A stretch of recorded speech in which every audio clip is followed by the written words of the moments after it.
I'm Ellen, 32 years old. I've been dating Jim for 6 years, and after 5 proposals, I finally got a yes. Now we're deep in wedding planning, but I'm so happy. I can't help but hum a tune. Wow, we're really getting married. One day while looking over our prenup, I was feeling on top of the world. But Jim, does this really matter? As I signed the contract, I tilted my head in wonder. You see, Jim's one condition for accepting my proposal was to have a prenup. Assets we bring into the marriage stay our own. No meddling in future inheritances. If things change, like having kids, we'll revise the contract.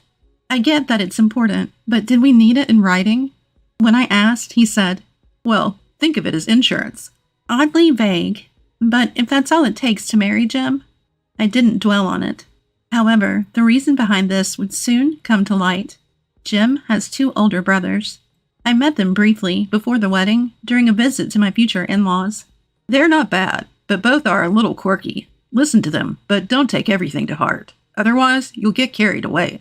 Caught off guard by Jim's blunt intro, I chuckled awkwardly, noticing that even my future in-laws agreed.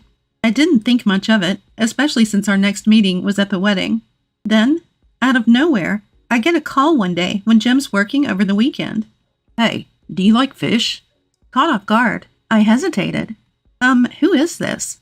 I rack my brain for anyone who calls me Ellen, but no one comes to mind. But wait, they know my home phone number, so it can't be a stranger. I think to myself as roaring laughter comes from the other end. It's me, Jim's big bro. Your big brother, Ellen. My brother-in-law? Wait, is it the eldest or the second son? And what's with Ellen's big brother? I hold my tongue and ask, what's going on? We're just back from fishing and caught a ton of rainbow trout. Can't eat 'em all, so thought you might like some. Jim loves trout meunier, he says, which immediately lifts my spirits. Thank you. Jim is working today, but he'll be thrilled to have meunier when he gets back. I hang up and dart to the fridge. Good thing I have onions, bell peppers, and carrots in stock. Just as I finish julienning a heap of vegetables, someone arrives. Ah, it was Evan. I open the door and smile. Then, quick, the bathroom, and cover the taxi fare for me, will ya? Okay. I pay the taxi driver as my brother-in-law rushes to the toilet. After settling the bill, Evan comes out of the bathroom, takes a deep breath, and grins. Thanks. And while you're at it, my brother-in-law extends his palm towards me. Hand over some cash. Huh? Reading my confusion, he clarifies. For the fish. Let's say $50 should do it. What? I nearly dropped my wallet in surprise. I should have asked earlier, but I had assumed that the fish were for sharing, not buying. Of course, I felt bad for just taking. So I had prepared some unopened premium snacks as a thank you gift. So I wasn't expecting it to be totally free, but $50? My brother-in-law looks at me, as if it's only natural for me to pay. He's made the effort to come here. He's brought a lot of fish, and the last thing I want is for this to turn sour.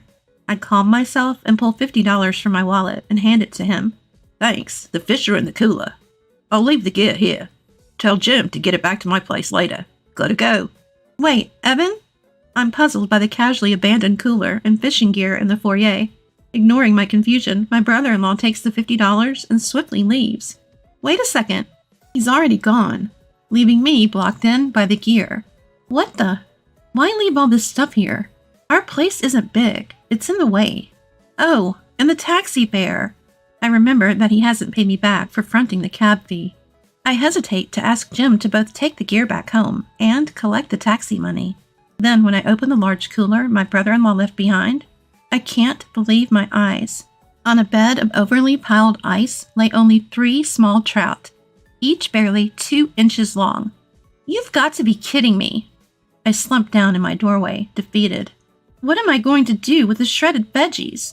I had other issues, but I was too stunned for other words.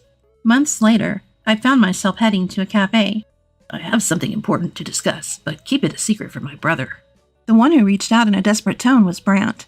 My brother-in-law warned that it was an important matter that also could affect my husband's future, and insisted that I shouldn't even tell my parents-in-law or my husband. Though it felt a bit sketchy, the cafe he chose wasn't a shady place, and it was during daylight hours. so I decided to at least hear him out. Ellen, over here. As I walk into the cafe, I'm greeted loudly by name. The shout echoes in the cafe, drawing the eyes of other patrons in my direction. Embarrassed, I nod my apologies to the surrounding customers and hastily head toward my brother-in-law's table. Haha, you're so shy, so cute, Ellen. His loud voice again attracts attention, making me cringe. Could you keep it down? Cutting off my request for him to speak more quietly, he blurted, Let me introduce you. This is my new girlfriend. A beautiful woman stands up from a spot I couldn't see. Hi, nice to meet you. Suddenly, I'm slapped hard across the face by a woman who angrily shouts, Are you kidding me? I'm left stunned, my cheek tingling. Why did a woman I just met slap me? As I'm losing my words, the woman storms out, loudly declaring, This woman is your new girlfriend. I'm disgusted. Goodbye to you. What the... Evan, what is going on? I wince at the pain on my cheek as I start to demand an explanation. Why did this just happen? Anger surges up inside me. You said this was important regarding my husband's future. Outrageous, I protested, but my brother-in-law just laughed it off. My brother-in-law chuckles. Sorry, we were breaking up. You helped me clear the air. Thanks for playing the role of the girlfriend. Hey, don't get mad. Let's talk this through, Ellen. Don't call me Ellen. Although I'm furious, my brother-in-law is unfazed. Oh, come on. This kind of thing happens. Are you kidding me? This is the first time something like this has happened to me. How can I possibly stay calm? I couldn't help but yell. Then my brother-in-law says, Wow, Ellen, you're scarier than you look. Surprising. But hey, look around. You're freaking out the other customers. I snap back to reality. As I look around, I see a multitude of faces staring at me. Confusion, annoyance, curiosity. Unable to withstand the gazes, I crouch down. My brother-in-law strides past me. Well, see you. Say hi to Jim for me. Evan, wait!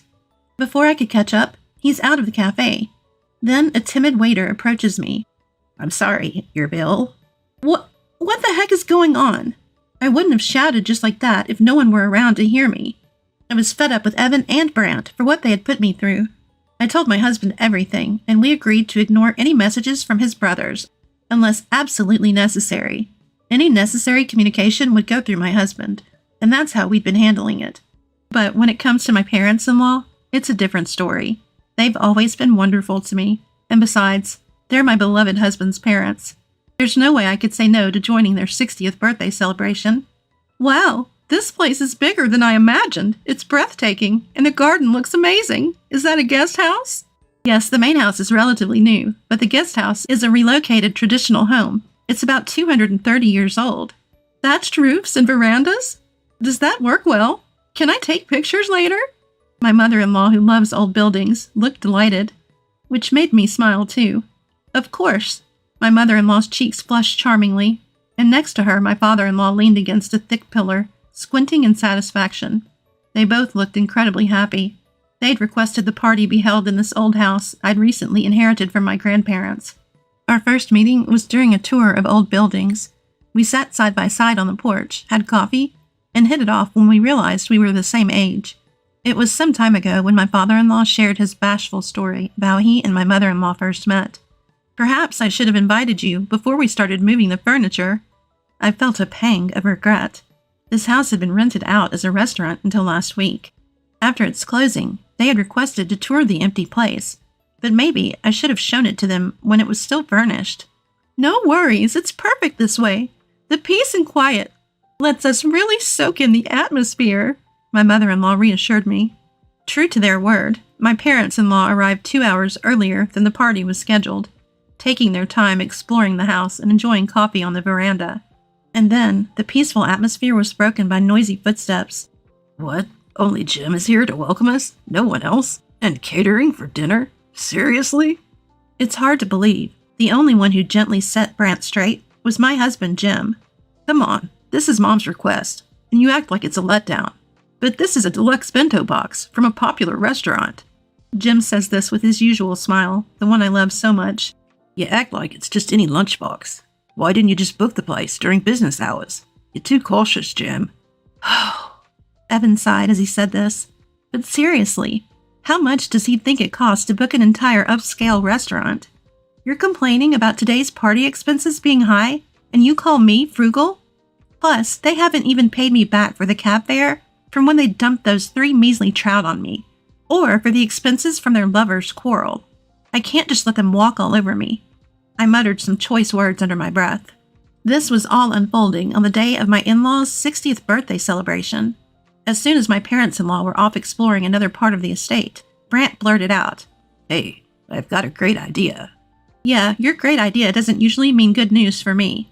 I must have shown my thoughts in my face because my husband sitting next to me looked concerned.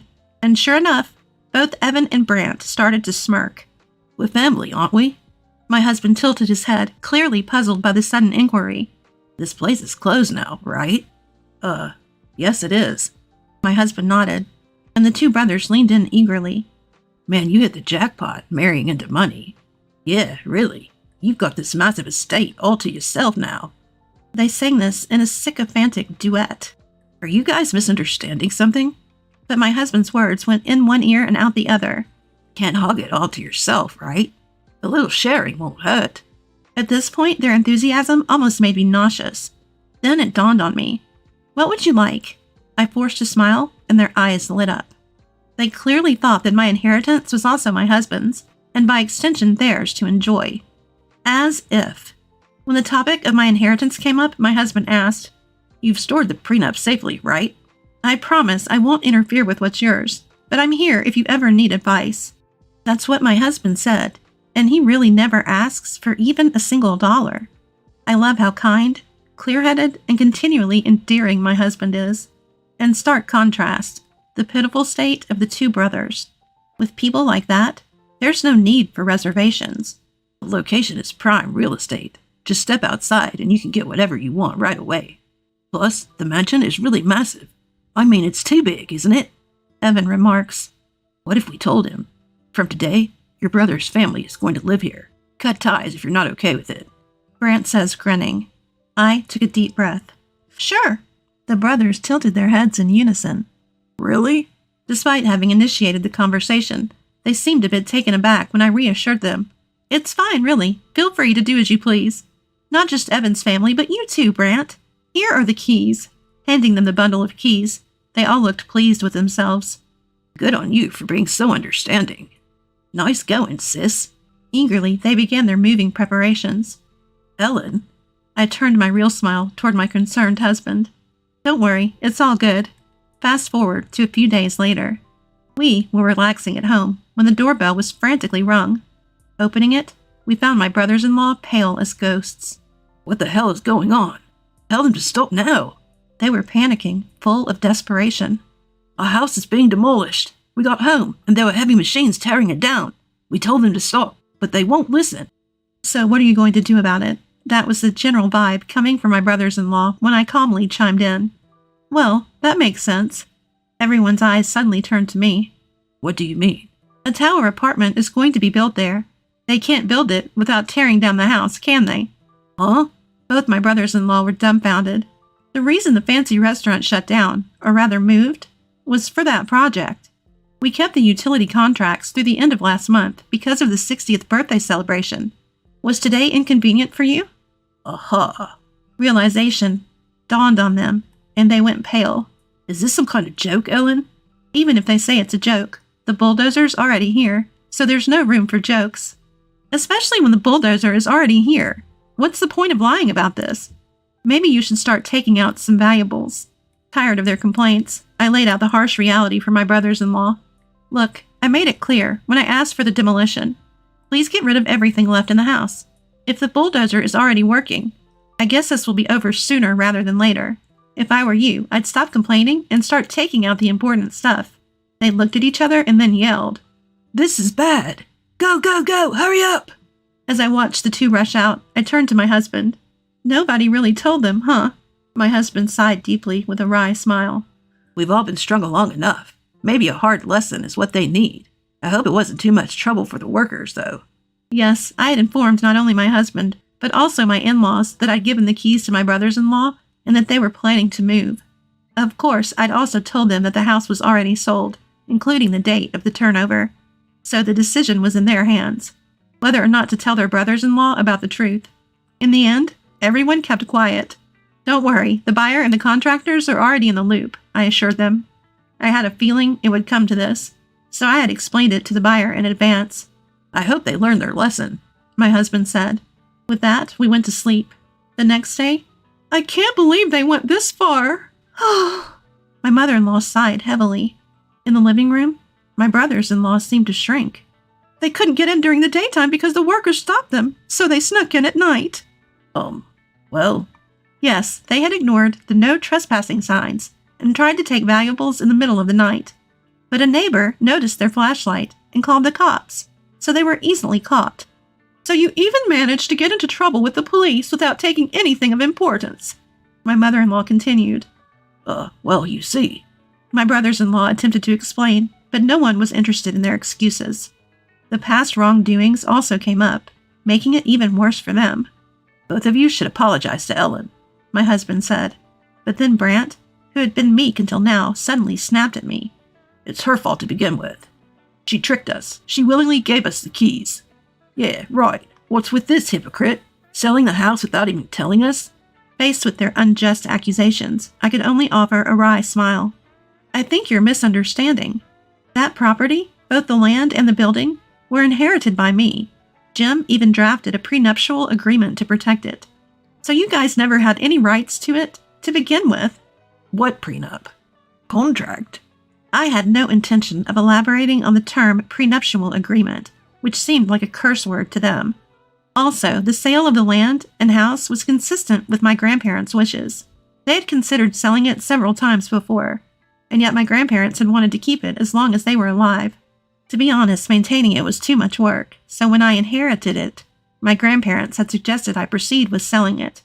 So I just followed through with the realtor my grandparents trusted. Of course, it's my right to sell the property. My brother-in-law has no say in it. But aren't we family? Don't be petty. While considering whether my brother-in-law would argue further, I think back on my past. I started taking marriage seriously about 3 years ago. My dad raised me all by himself. My mom passed away right after giving birth to me.